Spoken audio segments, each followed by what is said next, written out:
مفتی طارق مسعود کے بیانات کے لیے مفتی صاحب کے آفیشیل چینل مفتی طارق مسعود سپیچز کو سبسکرائب کریں۔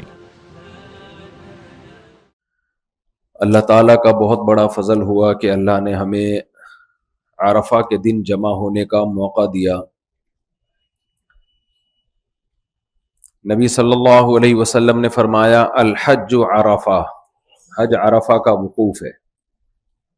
احرام کی حالت میں جب ہم عرفہ میں زوال کے بعد عرفات میں تھوڑی دیر قیام کرتے ہیں، وقوف کرتے ہیں، ٹھہرتے ہیں، تو حج کا ایک بہت بڑا رکن ادا ہو جاتا ہے۔ دوسرا رکن ہے طواف زیارت۔ یہ سب باتیں قرآن سے ثابت ہیں۔ عرفہ کے دن نبی صلی اللہ علیہ وسلم نے دو اہم کام فرمائے۔ ایک، آپ صلی اللہ علیہ وسلم نے خطبہ دیا،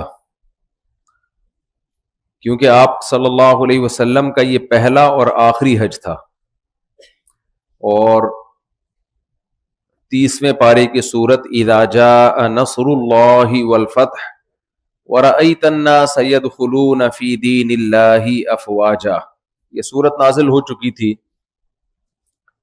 مکہ جب فتح ہوا تو آپ صلی اللہ علیہ وسلم کو اللہ نے بتا دیا کہ اب آپ کے دنیا سے جانے کا وقت آ چکا ہے، کیونکہ آپ جس مشن کو لے کر آئے تھے اللہ نے اس مشن کی تکمیل کر دی ہے۔ باقی دنیا میں اسلام پھیلانا اب آپ کی امت کی ذمہ داری ہے۔ آپ کے ذمہ جو کام تھا وہ آپ نے پورا کر دیا۔ ایک وہ دور تھا جب 13 سال مکہ میں کوئی آپ کی بات سننے کے لیے تیار نہیں تھا، اور قرآن کہتا تھا قل انما اعظکم بواحدہ، تم میری مخالفت کیوں کر رہے ہو؟ حضرت بلال کو اس وقت گرم ریتوں پہ لٹایا جاتا تھا، حضرت خباب ابن ارت کو جلتے ہوئے کوئلوں پہ لٹایا جاتا تھا، اور آپ کی دعوت بہت صاف ستھری دعوت تھی کہ جن بتوں کو اپنے ہاتھوں سے بناتے ہو ان کی عبادت کیوں کرتے ہو؟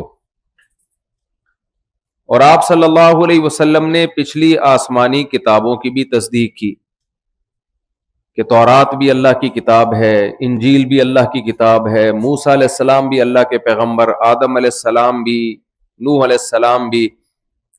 قل ما کنت بدعا من الرسل، میں کوئی نیا پیغام لے کے نہیں آیا، میں وہی پیغام لے کے آیا ہوں جو سارے پیغمبر لاتے رہے، ایک اللہ کی عبادت کرو۔ بہت زیادہ مخالفت ہوئی، بہت زیادہ مخالفت، آپ سب تاریخ سے آشنا ہیں، سیرت سے آشنا ہیں۔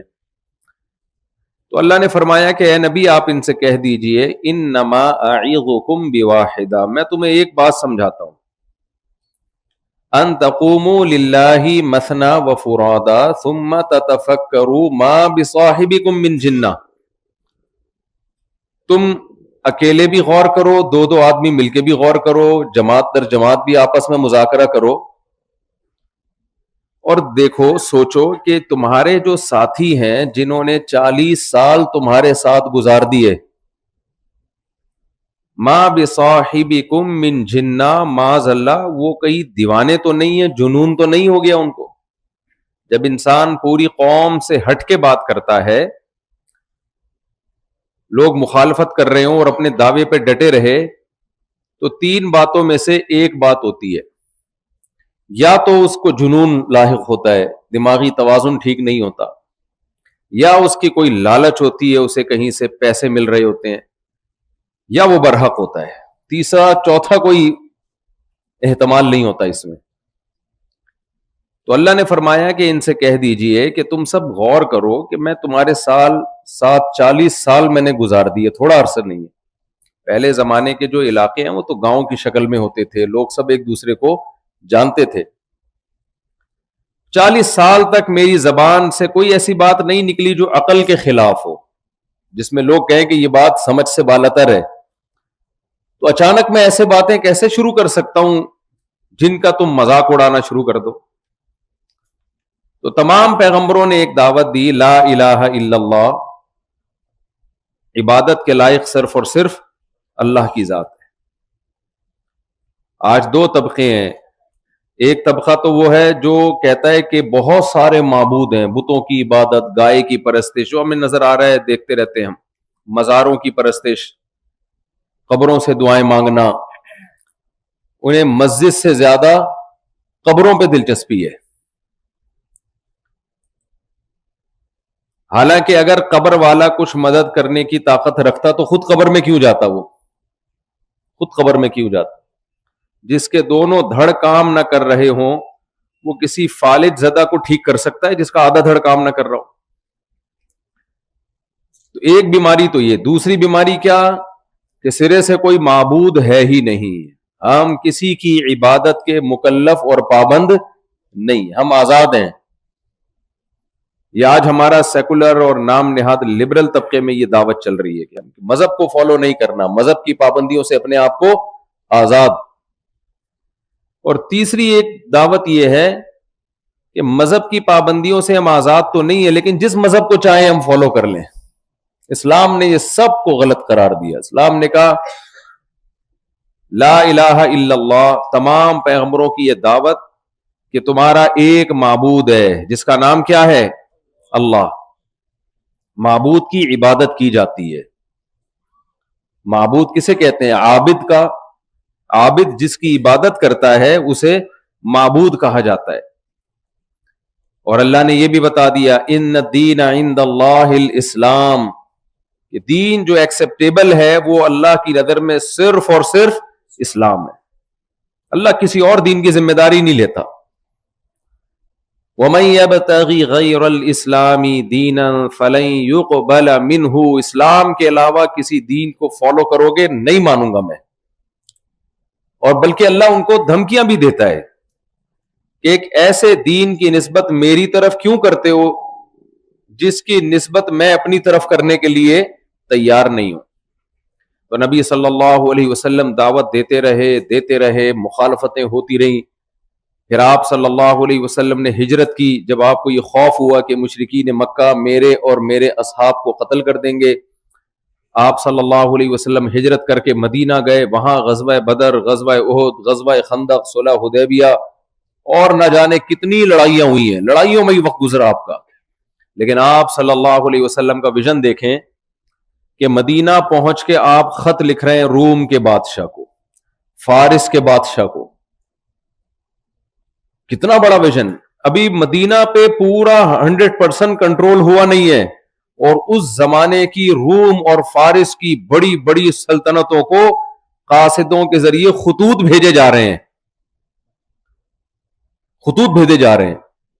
اس سے اندازہ لگائیے ہمارے نبی صلی اللہ علیہ وسلم کا ویژن کس قدر اعلیٰ ویژن تھا. آج بخاری میں ہمیں وہ خطوط ملتے ہیں، بخاری مسلم میں، حدیث کی کتابوں میں، انسانی عقل حیران ہو جاتی ہے. اور ان خطوط میں کتنے سلیکٹڈ الفاظ ہوتے تھے، سلیکٹڈ.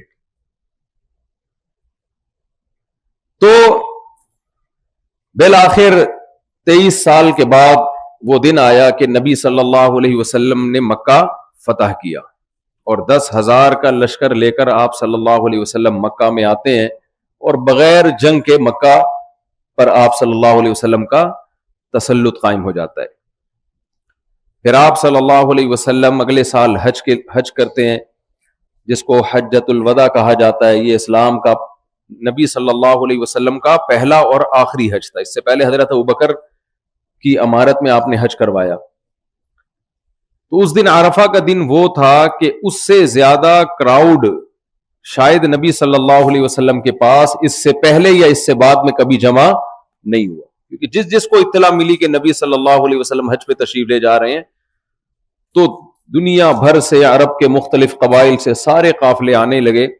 اور اس زمانے کے لحاظ سے 100,000 سوا لاکھ کی بہت بڑی آبادی ہوتی تھی. اس کراؤڈ کو کنٹرول کرنا مشکل ہوتا تھا.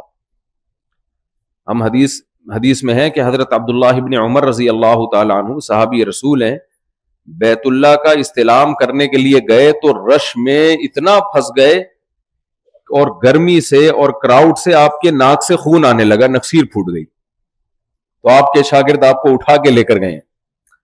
میں یہ سوچ رہا تھا کہ اس دور میں بھی اتنا رش ہوا کرتا تھا کہ لوگ حجر اسود کا بوسہ لینا یا استلام کرنا آسان نہیں تھا.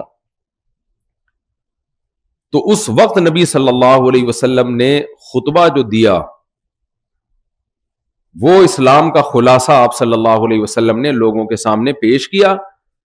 اور آپ صلی اللہ علیہ وسلم جب لوگوں کو کوئی بات بتایا کرتے تھے تو ابتدائی اسلام میں نبی نے منع کیا تھا میری باتوں کو لکھو نہیں, صرف سینے میں محفوظ رکھو اور آگے لوگوں تک پہنچا دو. لکھنے سے منع اس لیے کیا کہ قرآن بھی لکھا جا رہا ہے اور حدیث بھی لکھی جائے گی, تو قرآن اور حدیث آپس میں مکس نہ ہو جائیں. بعد میں آپ نے اجازت دے دی لکھنے کی, بلکہ حکم دیا لکھنے کا, لیکن شروع میں منع کیا کہ قرآن کے اوراق اور احادیث کے اوقات آپس میں مکس نہ ہو جائیں, تو لوگ پھر لوگوں پر ایسا نہ ہو خلط ملط ہو جائے کہ قرآن کون سا ہے اور نبی کی بات اس میں کون سی ہے. بعد میں آپ نے لکھنے کا حکم دیا. تو یہ حجۃ الوداع کو بھی آپ صلی اللہ علیہ وسلم نے لکھنے کا حکم دیا. بہت کراؤڈ تھا, آپ نے جو خطبہ ارشاد فرمایا اس میں آپ نے حکم دیا اکتبوا لابی شاہ, جو عرب کا کوئی سردار تھا, فرمایا اس کو لکھ کے دو. اس لیے یہ خطبہ ہمارے پاس پہنچا بہت مستند ذرائع سے. اس خطبے میں نبی صلی اللہ علیہ وسلم نے چند باتیں بہت اہتمام سے بیان کی جو میرے اور آپ کے کرنے کے کام ہیں. اسلام کو سمجھنے کے لیے وہ باتیں بہت ضروری ہیں. دیکھیں, اسلام نام ہے دو ریلیشن کا. میں یہ خطبے کے الفاظ تو بتاؤں گا آپ کو, لیکن اس خطبے کا تصور سمجھنے سے پہلے اس خطبے کا فلسفہ کیا ہے, اسلام کا فلسفہ سمجھنا بہت ضروری ہے. یہاں کتنے مختلف لوگ آئے ہوئے ہیں جو کراچی میں ہمیں پکڑائی میں نہیں آئیں گے کہیں بھی, وہ تو ابھی حج کے بہانے آ گئے, دوبارہ پتہ نہیں آپ سے کب ملاقات ہو نہ ہو. لوگوں کی عادت ہوتی ہے مولوی صاحب کو دیکھ کے راستہ بدل لیتے ہیں, کہیں مولوی صاحب چندہ نہ مانگ لیں, کہیں مولوی صاحب کوئی نصیحت کرنا نہ شروع کر دیں. تو اس لیے ابھی تو آپ کہیں بھی نہیں جا سکتے غروب آفتاب سے پہلے, اس لیے میں تو کیسے یہ موقع ہاتھ سے جانے دے سکتا ہوں. تو اسلام کی جو خلاصہ ہے نا, دیکھیں کسی بھی چیز کو سمجھنے کے لیے اس کے اپوزٹ کو سمجھا جاتا ہے, اس کے الٹ کو سمجھا جاتا ہے, پھر وہ اس کی جو اپوزٹ ہے اس کا جو الٹ ہے آسانی سے سمجھ میں آ جاتا ہے. ہم جب اسکول میں پڑھتے تھے تو وائٹ اس کے اپوزٹ کیا ہے بھائی, بلیک. ٹیچر کام دیتے تھے نا, لکھ کے آؤ اس کے جو اپوزٹ ہے کیا ہے. وجہ کیا ہے, جب آپ کسی چیز کی اپوزٹ کو سامنے رکھتے ہو تو اس کو سمجھنا آپ کے لیے تعرف الاشیاء بازدادها, کہ چیزوں کو پہچانا جاتا ہے ان کی اپوزٹ سے. آپ کو سمجھنا ہو کہ سخی کسے کہتے ہیں, کنجوسوں کو دیکھ لو تو پتہ چل جائے گا کہ سخی کسے کہتے ہیں. اور یہ سمجھنا ہو کہ کنجوس کسے کہتے ہیں تو کبھی کسی سخی آدمی کے ساتھ سفر کرو, دیکھو کیسے کھلا رہا ہے, پلا رہا ہے, غریبوں پہ خرچ کر رہا ہے, تو آپ کو کنجوس کا تصور بھی سمجھ میں آ جائے گا.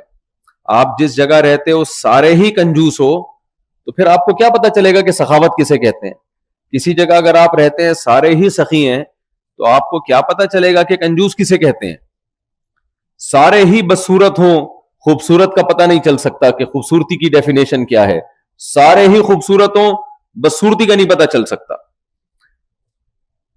تو اسلام کو سمجھنے کے لیے غیر اسلام کو سمجھنا بہت ضروری ہے, غیر اسلام کو سمجھنا بہت ضروری ہے. حضرت عمر رضی اللہ تعالی عنہ کا قول ہے, من لم یعرف الجاہلیت لم یعرف الاسلام, جس نے زمانے جاہلیت نہیں دیکھا اس کو اسلام کا بھی پتہ نہیں چل سکتا. اسلام کی خوبیوں سے وہ واقف نہیں ہو سکتا جس نے زمانے جاہلیت نہیں دیکھا. وجہ کیا ہے, زمانے جاہلیت میں بچیوں کو زندہ دفن کیا جا رہا ہے اور زمانے اسلام میں بچی کو کندھے پہ بٹھا کے نماز پڑھائی جا رہی ہے. تو حضرت عمر تو یہ منظر دیکھ رہے تھے نا. زمانے جاہلیت میں بچیوں کو زندہ دفن کیا جاتا تھا. ایک صحابی نبی صلی اللہ علیہ وسلم کے پاس آئے اور کہا کہ یا رسول اللہ, میں نے جاہلیت میں اپنی بچی کو اپنے ہاتھوں سے زندہ زمین میں دفن کیا ہے. سفر سے واپس آئے تھے, بچی تھوڑی بڑی ہو گئی تھی, یعنی وہ بچی میرے ساتھ قبر کھودتے ہوئے قبر سے مٹی نکالتی تھی. تو کیا اسلام لانے کے بعد میرا یہ عظیم جرم بھی معاف ہو جائے گا؟ تو آپ نے فرمایا اسلام یہدم ما کان قبلہ, اسلام لانے کے بعد جتنے گناہ ہیں اسلام ان سب کو گرا دیتا ہے. وہ عرب جو بچیوں کو اتنی نفرت سے دیکھا کرتے تھے, زندہ دفن کیا کرتے تھے, ان عربوں کے دل میں بیٹیوں کی محبت نبی نے کیسے ڈالی ہے. صحیح بخاری مسلم کی حدیث ہے, صحابہ کہتے ہیں ہم نماز کے انتظار میں تھے, نبی صلی اللہ علیہ وسلم تشریف لائے, اپنی بیٹی کی بیٹی یعنی نواسی کو, 2-2.5 سال کی وہ تھی. صحابی کہتے ہیں کہ ہم نے دیکھا نبی صلی اللہ علیہ وسلم اس بچی کو کندھے پہ بٹھا کے آ رہے ہیں نماز پڑھانے کے لیے. اور حیرت کی بات یہ ہے, ہم بھی لے آتے ہیں بعض دفعہ کوئی بچہ آ جاتا ہے بھائی ساتھ میں نے بھی جانا ہے, تو نماز کے وقت ہم اس کو سائڈ پہ بٹھا دیتے ہیں. لیکن صحابی رسول کہتے ہیں نبی نے نیت باندھ لی اور وہ بچی آپ کے کندھے مبارک پہ ہی رہی. پھر جب رکوع میں جانے کا وقت آیا آپ نے اس بچی کو نیچے رکھا, پھر جب سجدے سے دوسری رکعت کے لیے اٹھے, اٹھا کے دوبارہ بٹھا دیا اس کو کندھے پہ. پوری 4 رکعتیں اس طرح سے پڑھی ہیں. اب شارحین جو تھے وہ حیران ہیں, بھائی ایسا کیوں کیا, یہ تو کبھی زندگی میں نبی نے ایسا نہیں کیا کسی بچے کو بٹھا کے اس طرح سے نماز پڑھائی ہو. تو اپنی نواسی کو, بیٹی کی بھی بیٹی, اس کو اتنا پروٹوکول کیوں دیا جا رہا ہے, اس میں کیا حکمت ہے, کیا یہ عمل سنت ہے ہم بھی بچوں کو کندھے پہ بٹھا کے نماز پڑھائیں؟ بھائی اگر سنت ہوتا تو بار بار کیا ہوتا نا یہ عمل. تو علامہ نووی رحمہ اللہ تعالی نے اس کی حکمت بیان کی, فرمایا اصل میں اس کا مقصد تھا عرب کے دلوں سے بیٹیوں کی نفرت کو نکالنا, بیٹیوں کی نفرت کو, کیونکہ اس سے زیادہ رسپیکٹ دی نہیں جا سکتی کہ سید الانبیاء ساری کائنات کے سردار اس قوم کے سامنے جو بیٹیوں کو دفن کرتی ہے, نماز میں امام بن کے مصلی پہ جہاں مقتدیوں میں ابو بکر عمر رضی اللہ عنہما جیسے اصحاب کھڑے ہوں, اس جگہ آپ صلی اللہ علیہ وسلم بیٹی کو کندھے پہ بٹھا کے نماز پڑھا رہے ہیں. اس سے زیادہ بچی کو پروٹوکول کسی نے دیا نہیں ہوگا. تو کس قدر یعنی تبدیل کیا انہوں نے اسلام نے اس ماحول کو. تو اس لیے حضرت عمر فرمایا کرتے تھے من لم یعرف الجاہلیہ لم یعرف الاسلام, کہ جو جاہلیت جس نے نہ دیکھی ہو اس کو اسلام کی خوبیوں کا پتہ نہیں چلے گا.